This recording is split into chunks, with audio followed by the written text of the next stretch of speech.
блокбъстър на Данчо се казваше "6 кокошки съм заклала". Доста екстравагантно. Можем само да гадаем с какво ще ни сюрпризират този път. Или както някога казваше другаря Тодор Живков, тази година 6 кокошки, до година 12. Вижте сами. Миналата година Данчо закла цяла България с тоталния си хит "6 кокошки". Това е най-тегления български клип в интернет. За по-малко от една година това изпълнение е гледано 900 000 пъти. Предишния музикатор ми направи впечатление много голямо. Да ми се подпише за самата на аз от мене ще влизам. Често давам автографи на много хора, където ида и където ма срещнат, давам автографи. Участие има ли още? Последното ми участие беше на Варна бях с Тодор Колев. Участие с Тодор Колев, значи си голяма звезда. Дам колко взех? 300 и колко ли? Какво е? 300 ли е един днешен пункт? А ти колко трябва да взимаш за на участие? За на участие зависи. Да имам човек, който да ме пазарява. Ти си някак познат на мен. Бях известна с песента "6 кокошки". Ти знаеш ли, че аз вчера гледах за първи път по YouTube? Без майтап.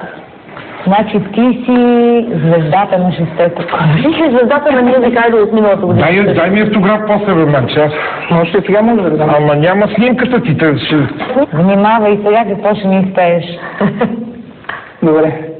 Не дохождай ми улибе, мама ще се съради. Не дохождай ми улибе, мама ще се съради. Дагда, мама ще се сърди. Дагда, мама ще се сърди. На майка ти меки круши, няма да се сърди. На майка ти меки круши, няма да се сърди. Дагда, няма да се сърди. Дагда, няма да се сърди. Данчо, значи хите тази година дагда.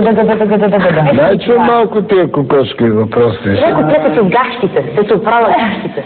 Гащите съм си отправя с нощи вечер на канала.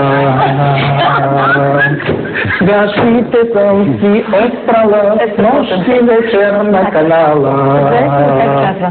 Хем събрани, хем събрани, хем ги нося разкурчани.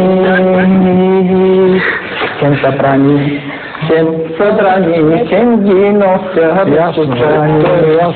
Ето и ти разбра вече за тази песен. Ще така втора година ли е? Втора година на такова.